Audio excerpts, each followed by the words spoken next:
یا زین العابدین یا زین العابدین یا زین العابدین یا زین العابدین یا زین العابدین. اعوذ باللہ من الشیطان اللعین الرجیم. بسم اللہ الرحمن الرحیم.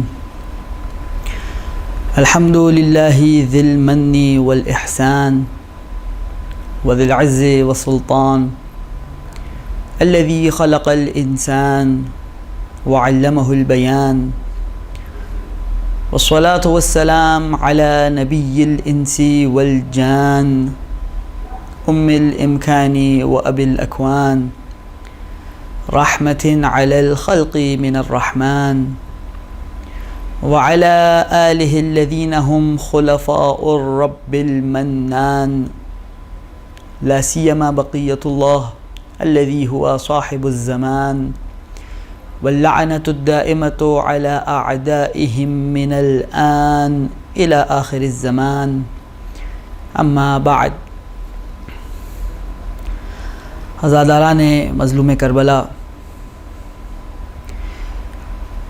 بیمار کربلا سید الساجدین زین العابدین میرے اور آپ کے چوتھے مولا علی ابن الحسین علیہ الصلاۃ والسلام کی شہادت کے ایام قریب ہیں،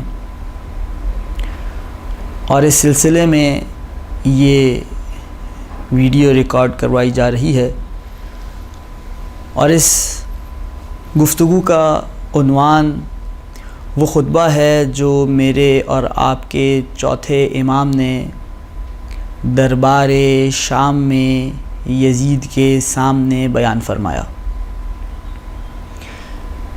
کوشش یہ کی جائے گی کہ مکمل خطبہ اس کے ترجمے کے ساتھ اور جہاں ضرورت درکار ہو مختصر تشریح کے ساتھ پیش کیا جائے.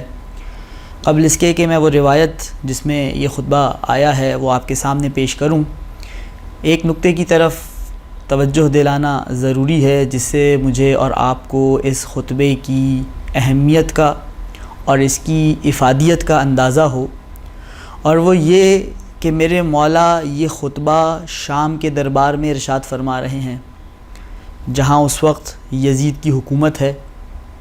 اس سے پہلے اس کے والد وہاں حاکم تھے، اور یہ قریب 3-4 دہائی سے اس شہر میں اور اس حکومت میں اس بات کو لازم قرار دیا گیا تھا کہ اہل بیت علیہم السلام کے خلاف پروپیگنڈا کیا جائے، تشہیر کی جائے، ان کی مذمت کی جائے، ممبروں سے انہیں سب و شتم کیا جائے، اور تمام تر حکومتی وسائل کو بروئے کار لاتے ہوئے، تمام تر مادی وسائل کو بروئے کار لاتے ہوئے، ہر طرح کے حربے کو استعمال کرتے ہوئے، خوف اور لالچ کا سہارا لیتے ہوئے 3 سے 4 دہائیوں تک اس سرزمین پر اہل بیت رسول کے خلاف ایک ماحول بنایا گیا اور لوگوں کی ذہن سازی کی گئی. اور صورتحال یہ تھی کہ جب 40 ہجری میں میرے اور آپ کے پہلے امام کوفہ میں شہید ہوتے ہیں تو شام کے لوگ اس پر حیرت کا اظہار کرتے ہیں کہ علی مسجد میں کیا کر رہے تھے. اور سن 61 ہجری میں جب نبی کے نواسے کو شہید کر دیا جاتا ہے تو شام کے لوگ یہ سمجھ رہے تھے کہ کوئی باغی تھا جس نے خلیفہ وقت کے خلاف بغاوت کی تھی، اس کی بغاوت کچل دی گئی ہے، اور اس باغی کے گھر کی خواتین کو کنیز اور بچوں کو قیدی بنا کر لایا گیا ہے. یہ اس معاشرے کا ذہن تھا، یہ اس معاشرے کی فکر تھی، اور یہ فکر کئی دہائی کی کاوشوں، کوششوں اور طاقت اور مال کے خرچ کرنے کے بعد بنی تھی. لیکن یہ خطبہ کیا خطبہ تھا جو میرے اور آپ کے چوتھے مولا نے اس سرزمین پر، اس جگہ پر چند الفاظ کا، شاید چند دقیقوں کا ایک خطبہ ارشاد فرمایا، اور اس ایک خطبے نے ان دہائیوں کی تمام تر محنتوں کو ختم کر کے رکھ دیا، ان کا اثر خنثی کر دیا۔ اور اس خطبے اور اس کے بعد اور اس سے پہلے ان ہستیوں کی طرف سے بیان کیے جانے والے خطبات اور فرامین کا نتیجہ یہ نکلا کہ وہ یزید جو خلیفہ تھا، جس نے لوگوں کو یہ تاثر دے رکھا تھا کہ یہ قیدی باغی گروہ سے تعلق رکھتے ہیں، وہ مجبور ہو گیا کہ خود انہی قیدیوں کو رہائی کا پروانہ دے، اور اسے یہ خوف لاحق ہو گیا کہ اگر انہیں مزید اس شہر میں رکھا گیا تو نقاب تو میرے چہرے سے ہٹ چکا ہے، کہیں ایسا نہ ہو کہ خلافت بھی میرے ہاتھ سے چلی جائے۔ لہٰذا مجھے اور آپ کو اس خطبے کو پڑھنا چاہیے، سننا چاہیے، اس پر غور کرنا چاہیے کہ یہ کیا الفاظ تھے جنہوں نے اتنا بڑا انقلاب برپا کر دیا، دہائیوں کی محنتوں کو دنوں میں خنثی کر دیا اور ان کا اثر ختم کر دیا۔ روایت بحار الانوار میں بھی منقول ہے، اعیان الشیعہ میں بھی منقول ہے، مناقب آل ابی طالب ابن شہر عاشوب کی اس کتاب میں بھی منقول ہے، دیگر بعض کتب میں بھی منقول ہے، اور بعض نسخوں میں کچھ مختصر سے اختلافات بھی پائے جاتے ہیں۔ بہر کیف میں روایت آپ کے سامنے پڑھنا شروع کرتا ہوں، اور یہ اس وقت کا واقعہ ہے جب اہل حرم کو دربار یزید میں پیش کر دیا گیا ہے۔ نہایت توہین اور اہانت استہزاء کے ساتھ اہل حرم اس دربار میں حاضر ہیں۔ وہ ہستیاں جو کائنات کی مالک ہیں، انہیں قیدی اور اسیر اور کنیز اور یتیم بنا کر حاضر کیا گیا ہے۔ اس کے بعد روایت بیان کرتی ہے، امر یزید بمنبر و خطیب، یزید نے ایک ممبر نصب کروایا، ایک خطیب بلوایا، اور خطیب سے یہ کہا گیا کہ ممبر پر جائے اور مولا حسین کی اور ان کے آباء و اجداد کی مذمت بیان کرے۔ خطیب نے، بہر کیف درباری خطیب نے اپنی مالکوں کے احکام کو جاری کیا اور سوار ممبر ہوا، حمد و ثناء خدائی الہی کے بعد امیر المؤمنین اور حسین سید الشہداء کی مذمت میں کچھ الفاظ ادا کیے، اور یزید و معاویہ اور ان کے خاندان کی مدح سرائی کی۔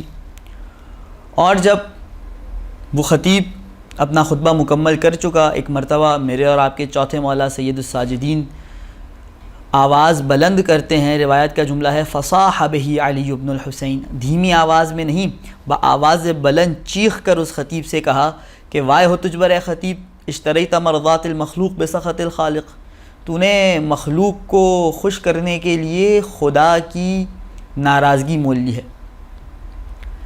پھر اس کے بعد میرے مولا و آقا یزید کی جانب رخ کرتے ہیں۔ اب بعض دیگر نسخوں میں، بعض دیگر کتب میں یہاں میرے مولا کا اور یزید کا ایک مکالمہ بھی ذکر کیا گیا ہے۔ میں وقت کی کمی کو مد نظر رکھتے ہوئے اس کو چھوڑتے ہوئے آگے بڑھتا ہوں۔ میرے مولا یزید کی جانب رخ کرتے ہیں اور کہتے ہیں، یا یزید اتأذن لی حتی اصعد هذه الاعواد، اے یزید، اب دیکھیے میرے مولا کے لفظ پہ غور کیجئے، یہ لفظ معجزے سے کم نہیں ہے، جو ہر لفظ ان کی سالوں کی کاوشوں پر پانی پھیر رہا ہے۔ اے یزید اتأذن لی، کیا مجھے اجازت ہے، حتی اصعد هذه الاعواد، کہ یہ جو کچھ لکڑیاں تو نے نصب کر رکھی ہیں میں بھی ان پر سوار ہو جاؤں۔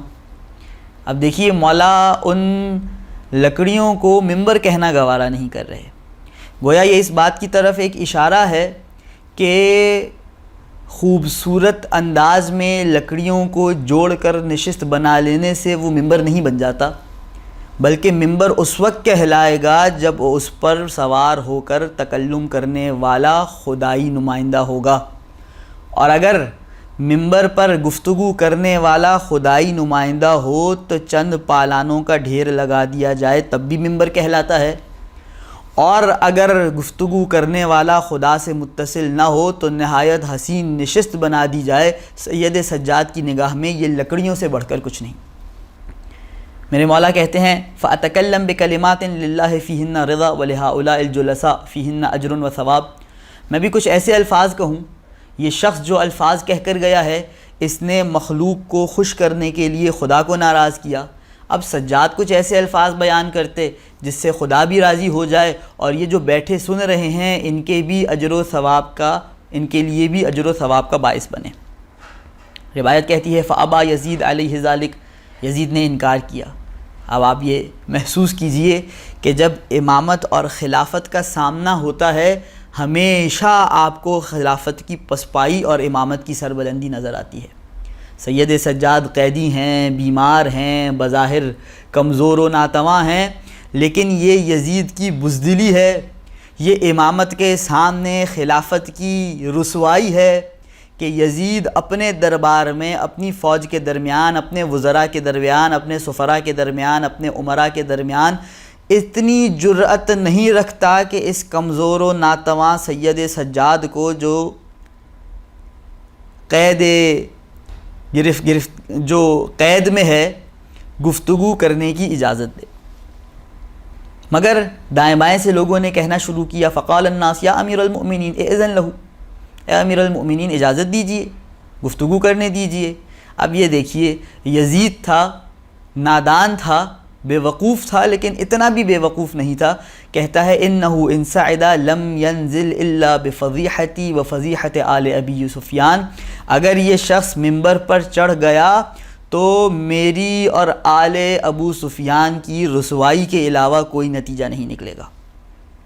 بہرکیف اصرار زیادہ بڑھا، جب اصرار زیادہ بڑھا تو یزید کو دائیں بائیں کے دباؤ کے نتیجے میں سید سجاد کو ممبر پر تشریف فرما ہونے کی اجازت دینی پڑی، اور پھر میرے اور آپ کے چوتھے مولا فراز ممبر پر تشریف لے جاتے ہیں اور خطبے کی ابتدا کرتے ہیں بسم اللہ الرحمن الرحیم، شروع اس اللہ کے نام سے جو بڑا مہربان نہایت رحم کرنے والا ہے۔ الحمد للہ الذی لا بدایۃ لہ، خدا کی قسم یہ آپ اس بات کو محسوس کیجئے، اس کو سمجھنے کی کوشش کیجئے کہ کسی شخص کے باپ، بھائی، شیرخوار بھائی اس کے سامنے شہید ہو چکے ہوں، مائیں بہنیں بے پردہ ہوں، قید کی حالت میں ہو، کئی روز کا سفر طے کر کے آ رہا ہو، بازو بھی زخمی ہوں، پیر بھی زخمی ہوں، گرمی، بھوک اور پیاس بھی اپنی جگہ اذیت پہنچا رہی ہو، ذہنی دباؤ بھی ہو، جسمانی دباؤ بھی ہو، اس تمام تر کے باوجود اب سید سجاد جب ممبر پر سوار ہو کر خطبہ شروع کرتے ہیں تو توحید کی عمیق ترین بحثوں سے ابتدا کرتے ہیں۔ الحمدللہ الذی لا بدایۃ لہ، تمام تعریفیں اس خدا کی ہیں جس کی کوئی ابتدا نہیں، والدائم الذی لا نفاد لہ، اور وہ ہمیشہ رہنے والا ہے، اس کی کوئی انتہا نہیں، والاول الذی لا اول لاولیتہ، خدا کی قسم بڑے خوبصورت جملے ہیں۔ توحید کو اگر یہ ہستیاں نہ سمجھاتیں تو بظاہر تو ہم خدا کی عبادت کر رہے ہوتے، لیکن حقیقت میں اپنے ذہن کے تراشے ہوئے کسی بت کی ہی پوجا کر رہے ہوتے۔ الاول الذی لا اول لاولیتہ، سن لو اے مسلمانوں، وہ اول ہے، وہ پہلا ہے، لیکن وہ تمہارے جیسا پہلا نہیں کہ کوئی دوسرا آئے گا تو پہلا پہلا بنے گا۔ الاول الذی لا اول لاولیتہ، اس کو اول بنانے کے لیے کسی دوسرے نے آ کر اسے اول نہیں بنایا۔ والآخر الذی لا مؤخر لآخریتہ، دیکھو وہ آخر بھی ہے، لیکن تم اپنی زبان میں آخر اسے کہتے ہو جس سے پہلے کوئی ہو، یہ وہ آخر ہے جس سے پہلے کوئی نہیں جس نے اسے آخر بنایا ہو۔ الباقی بعد فناء الخلق، یہ خلق فنا ہو جائے گی، صرف اس کی ذات باقی رہنے والی ہے۔ قدر اللیالی والایام، ان شب و روز کی تقدیر اسی نے لکھی ہے۔ وقسم فیما بینہم الاقسام، شب و روز کے درمیان جو چیزیں بانٹی ہیں وہ اسی نے بانٹی ہیں۔ فتبارک اللہ الملک العلام، بابرکت ہے وہ ذات جو بادشاہ بھی ہے اس کائنات کا، جو اس کائنات کا سب سے زیادہ علم رکھنے والا بھی ہے۔ توحید کے بارے میں یہ مختصر تعارف دے دینے کے بعد اب میرے مولا لوگوں سے مخاطب ہوتے ہیں اور اپنا تعارف پیش کرتے ہیں۔ میں یہ بیان کر چکا کہ کئی دہائیوں سے اس خاندان کا چہرہ مسخ کر کے شام کی عوام کے سامنے رکھا گیا ہے، اور میرے مولا اجازت لے کر ان لکڑیوں پر سوار ہوئے ہیں۔ یزید نہیں چاہتا تھا، پھر بھی نہ چاہتے ہوئے بادل ناخواستہ سید سجاد کو ممبر پر سوار ہونے کی، ممبر پر تشریف رکھنے کی اجازت دی ہے، اور میرے مولا آپ اپنا تعارف پیش کروا رہے ہیں۔ اب یہ دیکھیے، یہ وہ الفاظ ہیں سید سجاد کے جس نے بنی امیہ کی دہائیوں کی سازش کو چند دقیقوں میں کل عدم کر دیا۔ کیا ارشاد فرماتے ہیں؟ ایھا الناس، اے لوگو، اعطینا ستن وفضلنا بسبع، ہمیں 6 خصلتیں دی گئی ہیں جس کا کسی اور سے تعلق نہیں۔ وفضلنا بسبع، اور 7 ایسی شخصیات ہیں جن سے ہمارے خاندان کو فضیلت ملی ہے، وہ ہماری ہیں، وہ کسی اور کی نہیں۔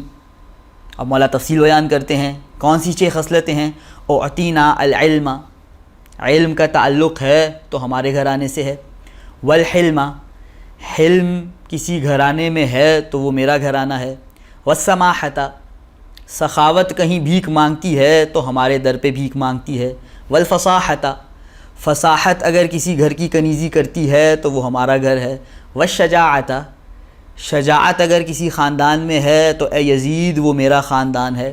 اور چھٹی چیز، والمحبۃ فی قلوب المؤمنین، دیکھ اے یزید تو جتنا خوف و ہراس پھیلا سکتا ہے پھیلا دے، تو لالچ کے جتنے جال بچھا سکتا ہے بچھا دے۔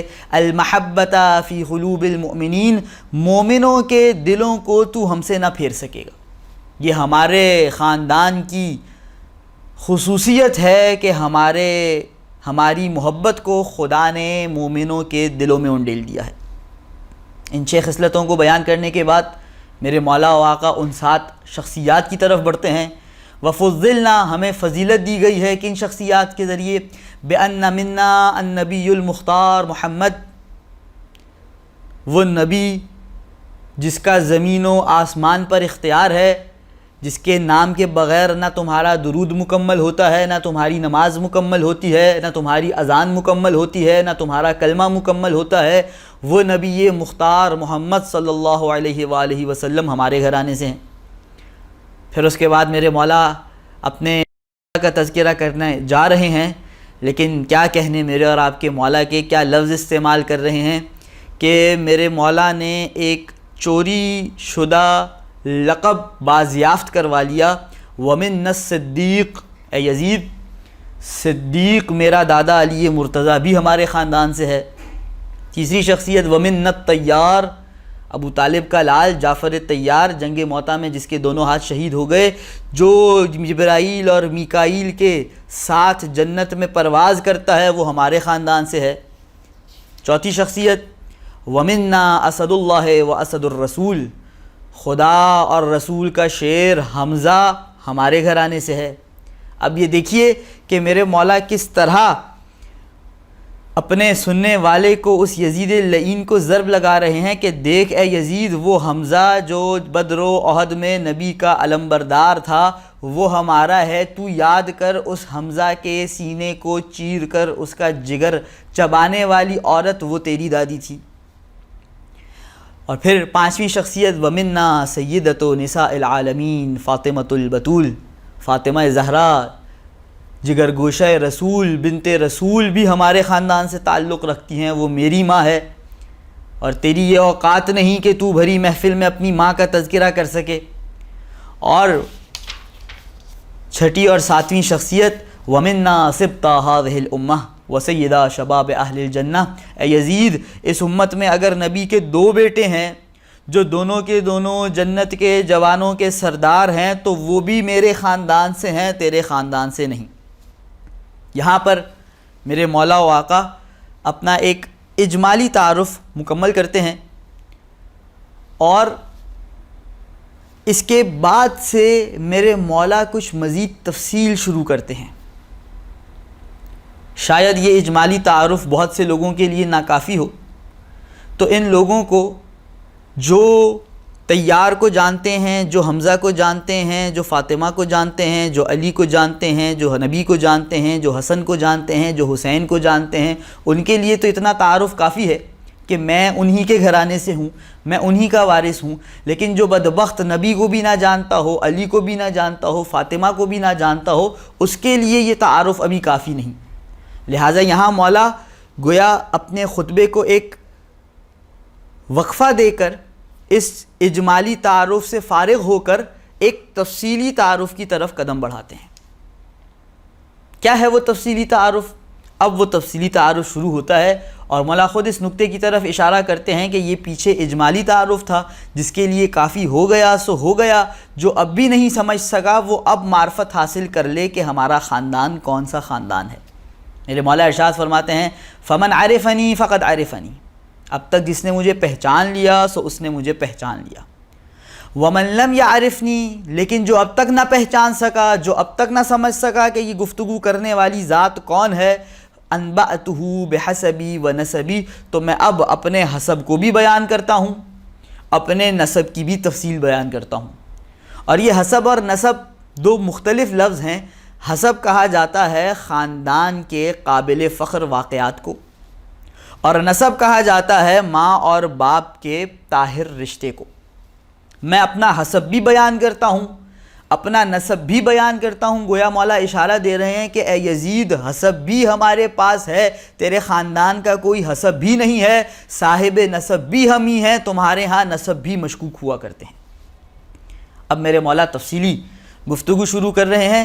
ابتدائی طور پہ مولا نے 4 لفظ استعمال کیے ہیں، 4 حوالے دیے ہیں جن کا تعلق ایک بابرکت زمین سے ہے۔ میرے مولا ارشاد فرماتے ہیں انا ابن مکہ و منا، انا ابن زمزم والصفا۔ یہ جو مکہ ہے، یہ جو منا ہے جہاں سب حاجی جمع ہوتے ہو، یہ جو زمزم ہے جس کا پانی لے کر تم شفا کے لیے استعمال کرتے ہو، یہ جو صفا ہے جس کے اور مروہ کے درمیان تم سب دوڑ لگاتے ہو، میں ان سب کا وارث ہوں۔ ان سارے مقدسات کا تعلق میرے ساتھ ہے۔ یہ تمام سنتیں میرے اور میرے آباء و اجداد کی رائج کردہ سنتیں ہیں۔ اور اس کے بعد میرے مولا و آقا پاک پیغمبر کا تعارف کروانا شروع کرتے ہیں، اور کیا تعارف کرواتے ہیں؟ انا ابن من حمل الرکن باطراف الردا۔ اے یزید، یاد کر وہ کون تھا جس نے رکن کو اپنی ردا کے اطراف سے اٹھایا۔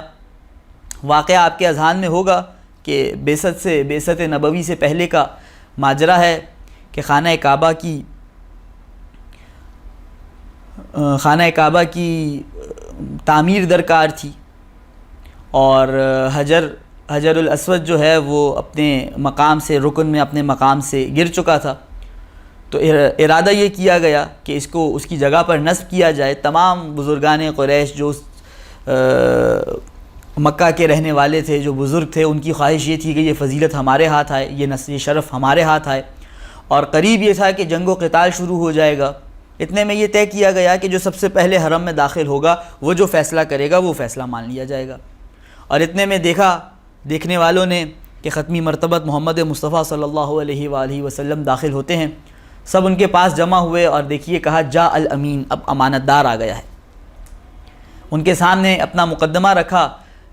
میرے مولا و آقا محمد مصطفیٰ نے یہ فیصلہ سنایا کہ میں اپنی ردا بچھاتا ہوں اور پتھر کو اٹھا کر ردا پہ رکھتا ہوں، تم سب اس ردا کے کناروں کو بلند کرو، اور جو اس کی رکن ہے جہاں پر یہ پتھر نصب ہونا ہے وہاں تک لے جاؤ، اور پھر وہاں پر میں یہ پتھر اٹھا کے نصب کر دوں گا اس کی جگہ پر۔ اور اس طرح ان سب کو بھی میرے پاک پیغمبر نے مطمئن کر دیا، اور در حقیقت ان سب کو چادر کے کونے پکڑا کر اس پتھر کو بھی ان کے نجس ہاتھوں سے محفوظ کر لیا۔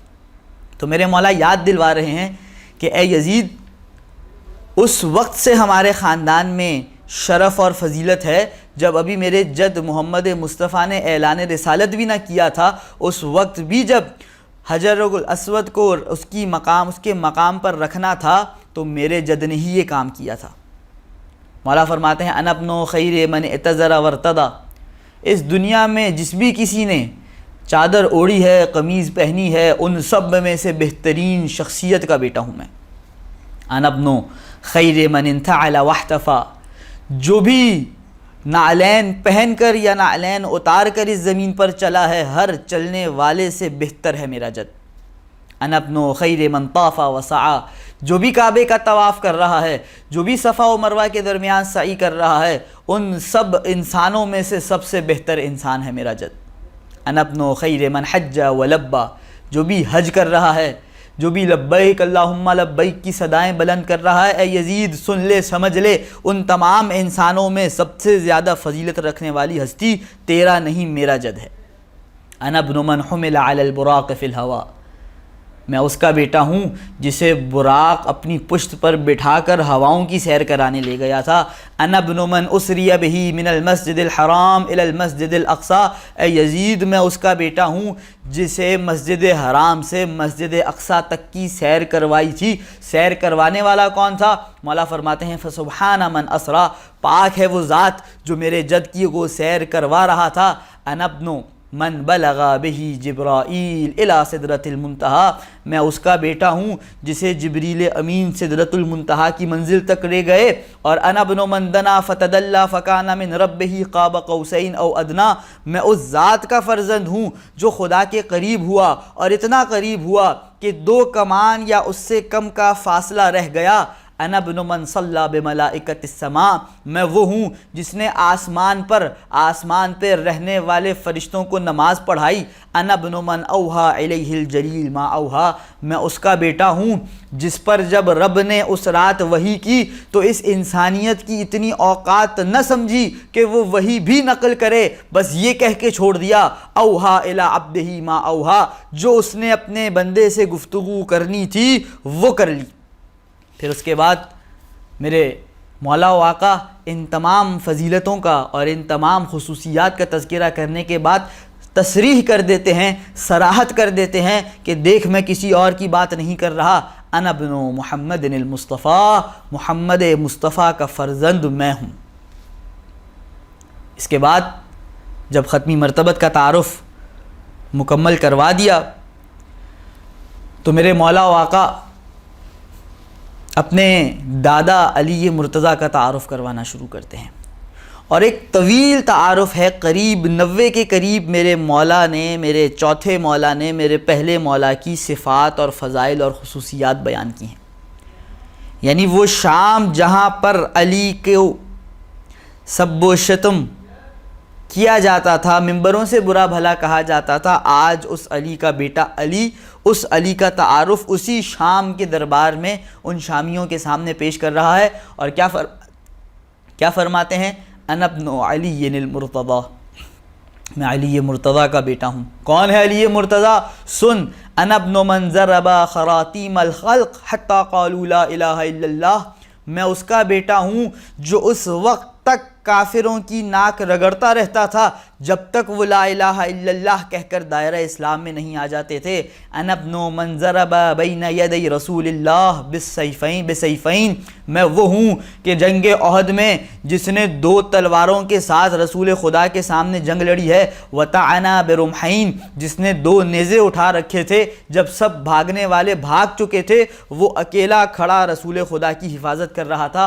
وہاجر الہجرتین، سن، میں وہ ہوں جس کے باپ علی نے 2 ہجرتیں کی ہیں، جب شیب ابی طالب کی طرف ہجرت کا وقت آیا تب بھی میرا بابا شیب ابی طالب میں گیا، جب مدینہ کی طرف ہجرت کا وقت آیا تب بھی میرے بابا نے مکہ کو چھوڑ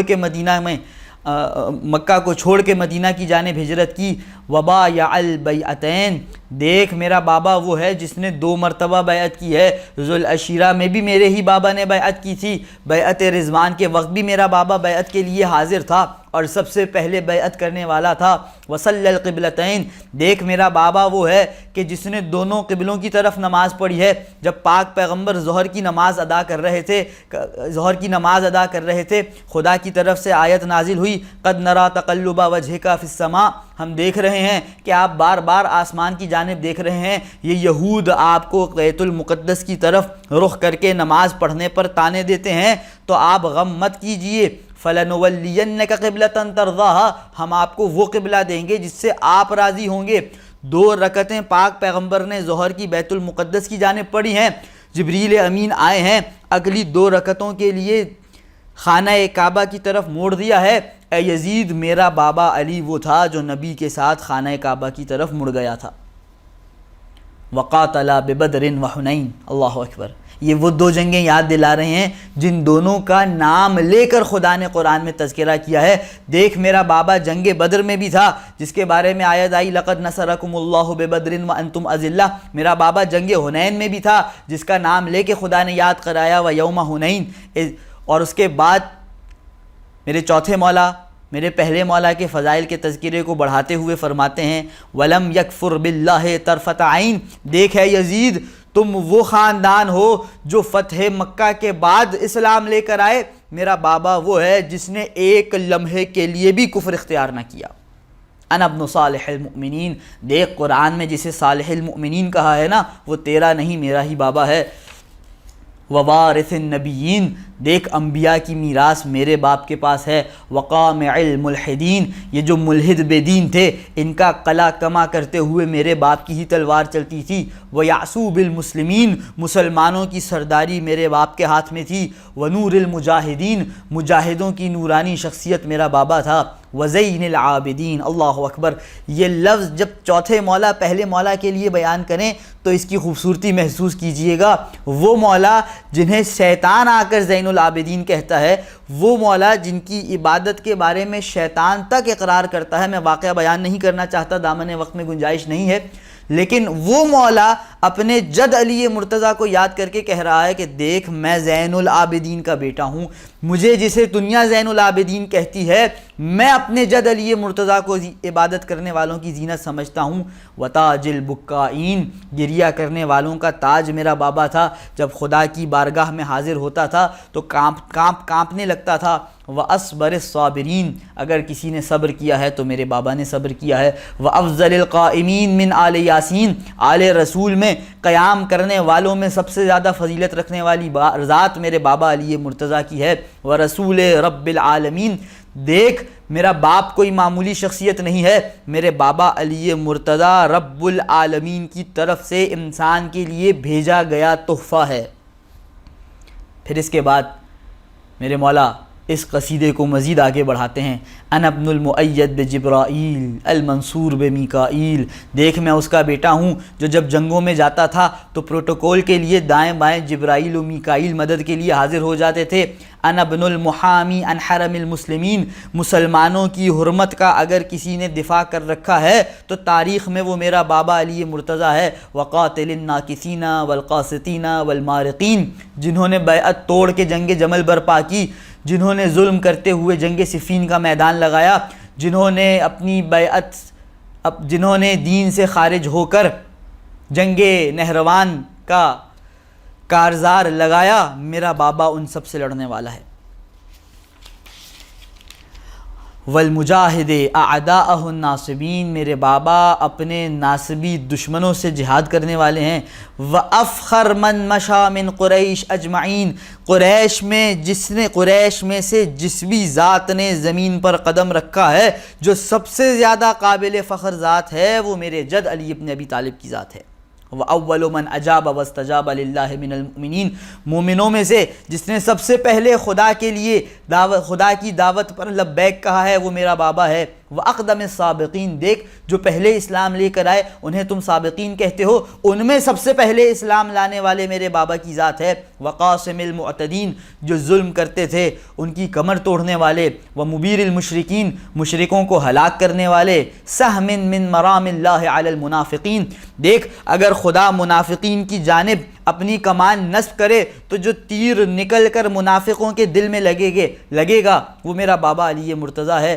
ولسان حکمت العابدین، عبادت کرنے والے جب حکمت کی زبان بولیں تو علی علی بولیں گے۔ وناصر دین اللہ، دیکھ میرا بابا دین خدا کا ناصر رہا۔ وولی امر اللہ، میرا بابا خدا کے امور کا متولی رہا، میرے بابا خدا کے امور کا صاحب اختیار رہا، خدا نے اپنے امور کا اختیار میرے بابا کو عطا کر رکھا تھا۔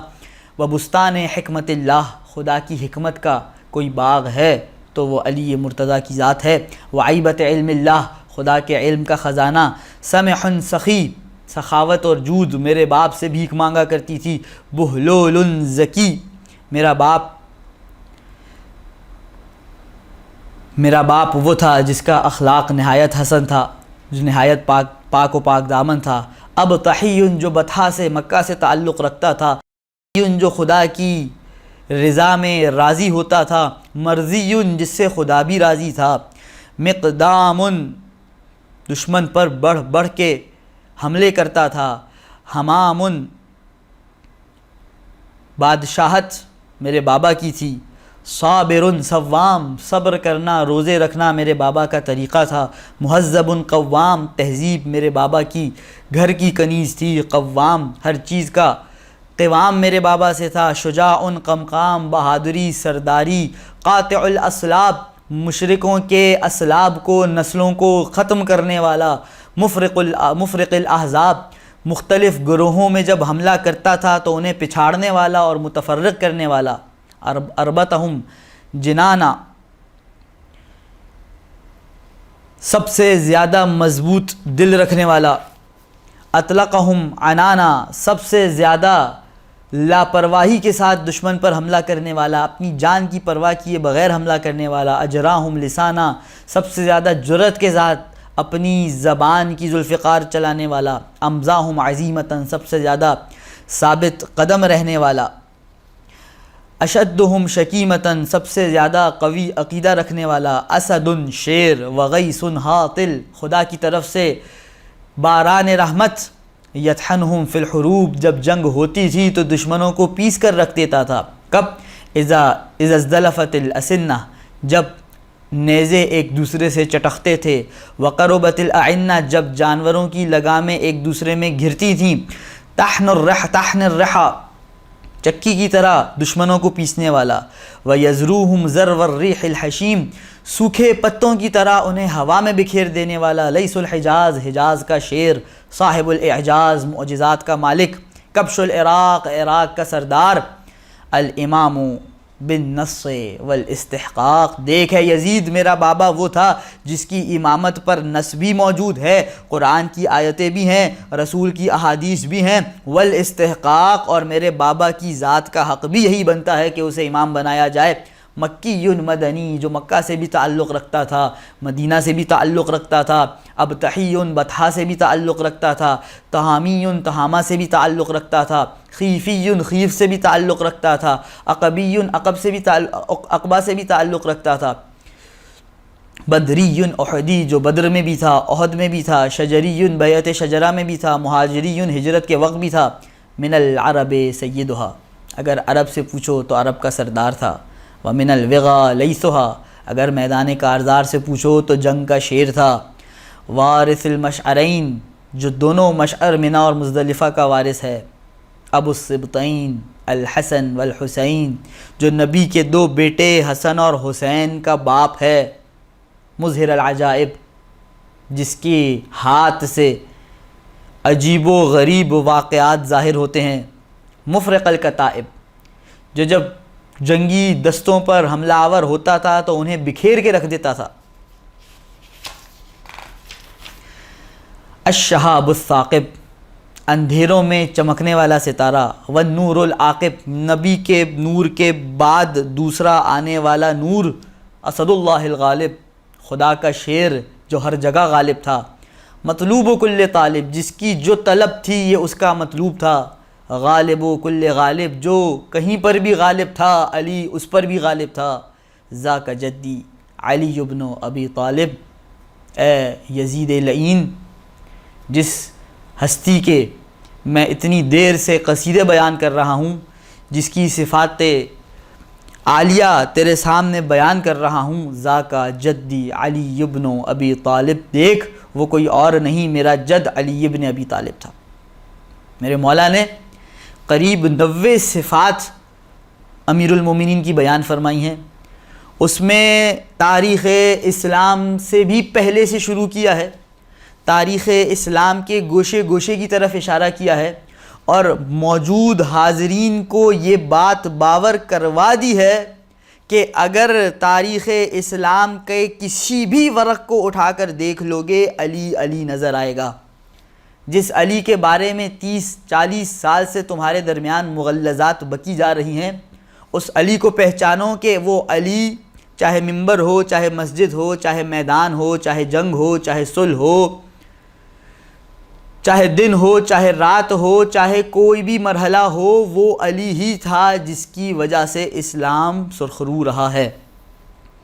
اور اس کے بعد جب میرے مولا و آقا نے امیر المومنین علی ابن ابی طالب علیہ السلام کا یہ تفصیلی تعارف کروا دیا اور یہ ان لوگوں کو سمجھا دیا کہ دیکھو میں اسی کا بیٹا ہوں، جس کی یہ خصوصیات تھیں اور جس کے بارے میں مجھ سے پہلے بیٹھنے والا خطیب خدا کی مرضی کو بیچ کر یہ مغلظات بک رہا تھا، اب اس کے بعد میرے مولا اپنی والدہ کا تعارف کرواتے ہیں. انا ابن فاطمہ الزہراء، اے یزید میں فاطمہ کا بیٹا ہوں.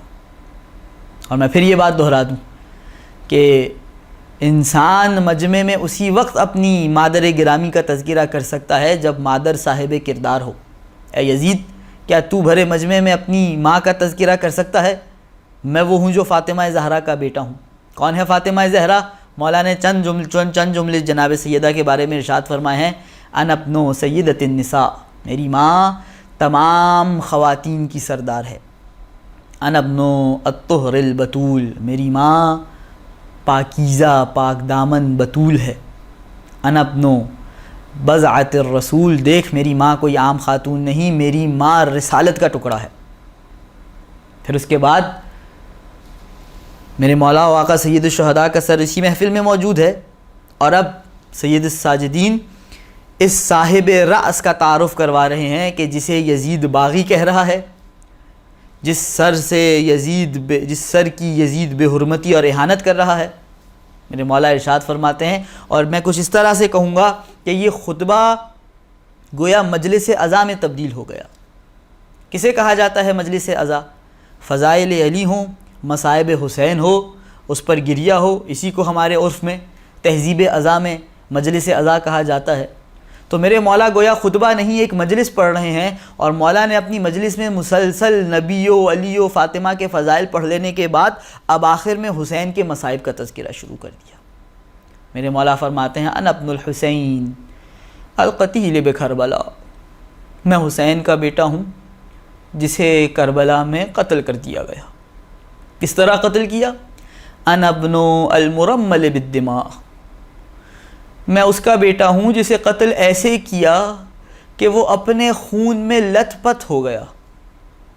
انا ابن من بکا علیہ الجن فی الظلماء، وہ جب اپنے خون میں کروٹیں بدل رہا تھا تو یہ اپنے آپ کو مسلمان کہنے والے تو جشن منا رہے تھے، لیکن تاریکیوں میں موجود جنات بھی اس پر گریہ کر رہے تھے. انا ابن من ناحت علیہ الطیور فی الہوا، یہ اپنے آپ کو مسلمان کہنے والے نعرہ تکبیر بلند کر رہے تھے، لیکن ہواؤں میں اڑنے والے پرندے میرے بابا کا نوحہ پڑھ رہے تھے. اور یہ مجلس عزا کا جو سلسلہ، یہ مصائب کا جو تذکرہ سید سجاد نے شروع کیا، روایت کہتی ہے مولا بار بار کہتے تھے انا میں فلاں کا بیٹا ہوں، میں فلاں کا بیٹا ہوں. اب کیا کیا کہا یہ چند جملوں کے علاوہ روایت میں تو نہیں آئے، شاید یہی کہا ہو کہ میں اس کا بیٹا ہوں جس نے اپنے جوان بیٹے کا بھی جنازہ اٹھایا، میں اس کا بیٹا ہوں جس کے ہاتھ پہ اس کے شش ماہے کو ایک کان سے دوسرے کان تک ذبح کر دیا گیا، میں اس کا بیٹا ہوں کہ جس کی بہنوں کی چادریں چھین لی گئیں، میں اس کا بیٹا ہوں کہ جس کی بیٹی کے کان سے گوشوارے اتارے نہیں گئے، نوچ لیے گئے.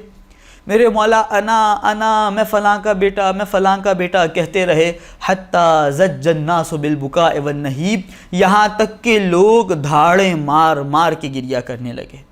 وخشی یزید ان تکون فتنہ، اب یزید کو خوف لاحق ہوا کہ یہاں فتنہ برپا ہو جائے گا، یہاں انقلاب برپا ہو جائے گا. فامر المؤذن ان یؤذن، یزید نے مؤذن کو حکم دیا کہ اے مؤذن اذان دے. فقطع علیہ الکلام وسکت، میرے مولا نے کلام کو روک لیا، خاموشی اختیار کی. مؤذن نے اللہ اکبر کی صدا بلند کی. میرے مولا نے ارشاد فرمایا کبرت کبیرا لا یقاس، تو نے اس بزرگ ہستی کی بزرگی بیان کی ہے جس کا کوئی بیان نہیں ہو سکتا. لا یدرک بالحواس، اسے حواس کے ذریعے اس کا حواس کے ذریعے ادراک نہیں کیا جا سکتا. لا شیء اکبر من اللہ، خدا سے بڑھ کر کچھ نہیں ہے. جب مؤذن نے کہا اشہد ان لا الہ الا اللہ، میرے مولا نے جملہ ارشاد فرمایا شہد بہا شعری و بشری و لحمی و دمی و مخی و عظمی، میری کھال، میرے بال، میرا گوشت، میرا خون، میرا دل، میرا دماغ، میری ہڈیاں اس بات کی گواہی دیتی ہیں. اور جب مؤذن نے یہ جملہ کہا اشہد ان محمد رسول اللہ، التفت علی من اعلی المنبر الی یزید، وہی ممبر پہ بیٹھے بیٹھے میرے مولا نے یزید کا رخ کیا نہ جانے کیسے یہ رخ کیا ہوگا، گلے میں تو خاردار طوق تھا، میرے لیے تو گردن گھمانا آسان ہے، نہ جانے مولا نے کس تکلیف سے اس گردن کو گھمایا، اور یہ جملہ ارشاد فرمایا یا یزید محمد ھذا جدی ام جدک، یہ جس محمد کا نام لیا جا رہا ہے کیا یہ تیرا جد ہے یا یہ میرا جد ہے؟ فَإِن زَعَمْتَ أَنَّهُ جَدُّكَ فَقَدْ كَذِبْتَ، اگر تو کہے گا تیرا جد ہے تو جھوٹ بولے گا۔ وَإِن قُلْتَ إِنَّهُ جَدِّي، اور اگر تو یہ مانتا ہے کہ یہ میرا جد ہے، فَلِمَ قَتَلْتَ عِتْرَتَهُ، تو یہ سمجھا دے آج اس بھرے دربار میں اپنے ان سارے وزیروں کو، مشیروں کو، سفیروں کو، فوجی عہدیداروں کو کہ جب یہ محمد میرا جد ہے، جس محمد کا تو کلمہ پڑھتا ہے، جس محمد کی تو اذان میں ندا بلند کرتا ہے، اگر وہ میرا جد ہے تو تو نے آخر اس محمد کی عطرت کے ساتھ یہ برتاؤ کیوں کیا؟ تو نے کیوں کر اس محمد کے نواسے کو، جس کے گلے پر محمد بوسے دیا کرتے تھے، تو نے آخر کیوں کر اس گلے کو نیزے پر بلند کیا؟ ہاں آزادارو، یہاں پر یہ روایت مکمل ہوتی ہے، اور یہ وہ سید سجاد کا چند گھڑی کا خطبہ تھا جس نے شام میں انقلاب برپا کر دیا، وہ انقلاب کہ دہائیوں کی محنت نقش بر آب ہو گئی، اور یزید مجبور ہو گیا کہ کچھ ہی ایام میں، کچھ ہی مدت کے بعد جنہیں قیدی بنانے پر وہ جشن منا رہا تھا، ان کی منت سماجت کر کے انہیں پروانہ آزادی عطا کرے۔ یہ ہے میرے مولا کے وہ الفاظ جنہوں نے یزید کے دربار میں کوہرام بپا کر دیا۔ وآخر دعوانا ان الحمد للہ رب العالمین، اللہم صلی علی محمد وآل محمد وعجل فرجہم۔